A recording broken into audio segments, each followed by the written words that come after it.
I can't tell you how many times I stood there, right in the middle of us talking, and realized I had already decided to hide what I actually felt. And this was not because I didn't have an opinion, but because it felt safer for me to stay quiet. I didn't see it clearly at the time. It took a hard wake-up call for me to finally admit what was happening. I wasn't just keeping the peace. I was actually disappearing inside my own marriage. I didn't always live that way. I used to speak freely. I had opinions. I trusted my instincts. But the problem is when you keep quiet for too long, you begin to lose the essence of who you truly are. I didn't lose myself all at once. It happened so slowly I didn't even notice. What I thought was maturity, what I thought was patience, was actually me turning the volume down on who I was. So if you've ever stayed quiet to keep the peace, I want you to know you are not just avoiding an argument. You are actually gradually erasing yourself. And today I'm going to show you how to stop disappearing. So when I talk about disappearing, I don't mean walking out of the door or, moving from one place to another. I'm talking about disappearing emotionally, mentally, relationally, while you are still right there in the room. When I look back, I realized losing myself didn't start with a big argument. It started after the argument, in the silence that followed. Before I spoke, I would rehearse my words in my head. That's if I decided to speak. And that was not because I wanted to be clear, but I just wanted to be safe. I didn't want any anger directed at me. I didn't want to say the wrong thing. So I would ask myself these questions. Is this thing worth saying? Will this cause tension? Or is it just easier to let it go? And the tricky part is I didn't think I was doing anything wrong. I justified it. I told myself I was being patient. I was being understanding. I was being flexible. I told myself, this is just what commitment looks like. If you're watching this and thinking, oh, that sounds like me, but it's not that bad, I want you to be very careful because that is exactly how it starts. Now let's talk about my moment of clarity. My clarity didn't come from anger, it actually came from grief. A close friend once stopped me mid-conversation and looked me in the eye and said, "You know what scares me about you now? I'm watching you shrink. You're making yourself smaller to fit into this marriage. And that isn't you."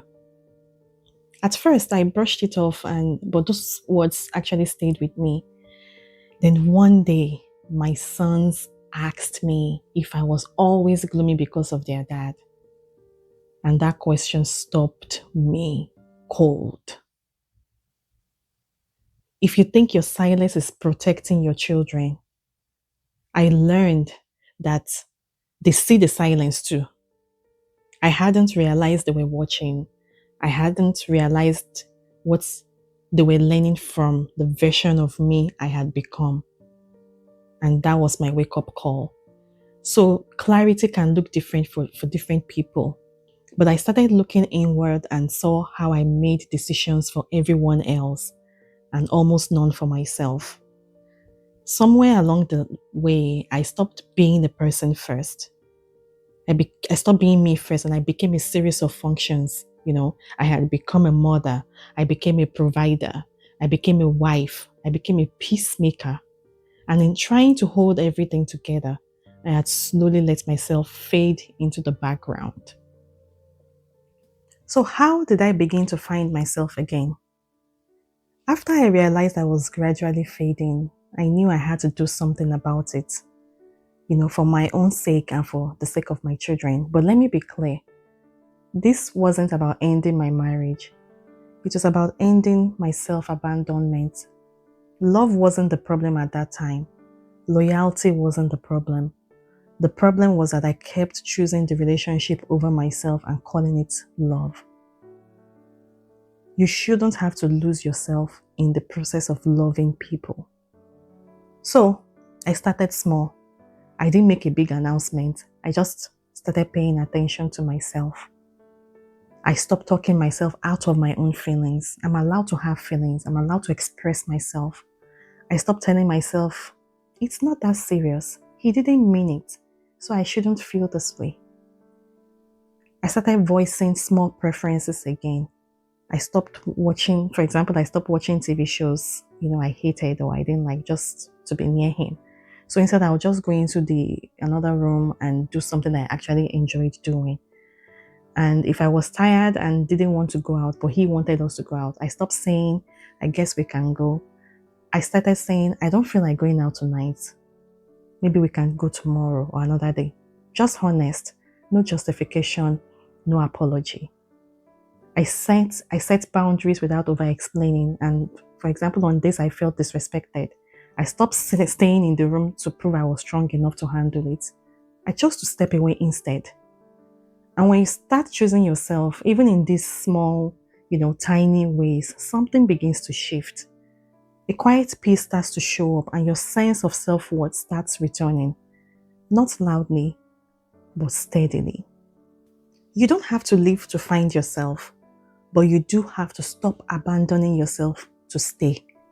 So this week, I want you to do one small thing that honors you. I want you to do it just for you, not for your partner, not for your kids. I want you to tell me in the comments what that one thing is going to be. This is the bridge forward. Here, we don't rush decisions. We build awareness, one honest moment at a time. And don't forget to subscribe to this channel for more grounded conversations.